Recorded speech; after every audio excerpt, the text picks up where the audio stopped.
Assalamualaikum. Selamat datang di channel Anissa Latifah. Untuk pertama kali ini saya akan sharing-sharing mengenai sesuatu yang sudah terbiasa dalam kehidupan sehari-hari kita ya. Ini untuk semua kalangan, untuk anak-anak muda bisa, untuk orang tua bisa, ataupun buat berbagai macam profesi ya. Selamat menyaksikan. Jangan lupa like and subscribe ya. Ya itu. Baik. Setelah ini kita mengetahui bahwa ada sesuatu dalam kehidupan kita yang terkadang tidak sesuai dengan apa yang kita harapkan. Iya enggak? Ada yang disebut juga dengan masalah. Nah, masalah itu adalah ujian yang dikirimkan oleh Allah kepada kita sebagai tanda apakah kita mampu atau tidak, dan mengimani bahwa segala sesuatunya itu ada hikmahnya. Nah, itu kuncinya ya. Jadi, apapun yang terjadi dalam hidup kita, entah pada situasi seperti ini, corona, itu pun ada hikmahnya ya. Kita lebih dekat dengan keluarga, kemudian bisa bersama dengan anak-anak, bisa bermain bersama, bisa berkumpul dengan pasangan dan lain sebagainya. Dan untuk anak-anak bisa berkumpul dengan orang tuanya ya. Baik, sebelumnya kita mengetahui bahwa stres adalah dimana kondisi seseorang itu mengalami ketegangan gitu ya, permasalahan yang terjadi dalam kehidupannya ya. Saya bahasakan dengan bahasa yang sederhana saja gitu ya. Ketika sesuatunya nggak sesuai dengan apa yang kita harapkan, maka itu bisa dikatakan masalah. Dan jika terlalu dipikirkan terus menerus, maka itu akan berdampak kepada stres. Dan jika lebih parah lagi, maka itu bisa berdampak dengan yang namanya depresi. Semoga kita terhindar dari hal demikian, apalagi kita seorang muslim ya. Kita mengetahui bahwa tidak ada yang perlu kita khawatirkan, yang kita cemaskan, karena kita punya siapa? Allah. Nah, di sini saya masih belajar dan ingin sharing-sharing bersama hasil penelitian saya waktu saya studi mengenai tentang bagaimana kita mengatasi stres ya.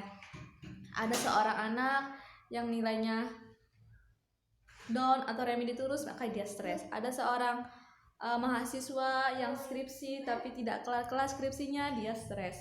Ada seorang remaja atau orang yang sudah berkeinginan untuk menikah, menyempurnakan keislamannya, tapi belum kunjung juga ketemu sama jodoh, dia stres. Kemudian ada seorang keluarga yang ekonominya kurang, dia stres. Ada yang hubungan keluarganya kurang harmonis, kemudian dia bisa stres. Ada yang terlilit hutang, dia stres. Ada yang tidak sesuai dengan apa yang dia inginkan, ingin mobil, ingin rumah, ingin ini itu, ingin usahanya lancar, ingin banyak pelanggan, tapi enggak sesuai dengan harapan, dia bisa stres. Nah, ini hal yang penting bahwa kita harus mengatasi stres tersebut ya. Jangan sampai dibiarkan berlarut-larut. Nah, adapun penelitian yang pernah saya lakukan, yaitu tentang bagaimana kita mengcoping stres atau mengatasi stres tersebut dengan cara yang bijak. Nah, kembali lagi bahwa setiap sesuatu itu ada hikmahnya. Nah, ada seseorang yang mengatasi stres dengan makanan. Dengan makanan dia mampu untuk menghilangkan stresnya, masalahnya. Ada yang dengan melukis, ada yang dengan menggambar, ada yang dengan mendengarkan musik atau yang sedang bernyanyi. Kemudian ada juga dengan tilawah misalkan, ada yang dengan sholat, ada yang dengan menulis cerita diary gitu kan.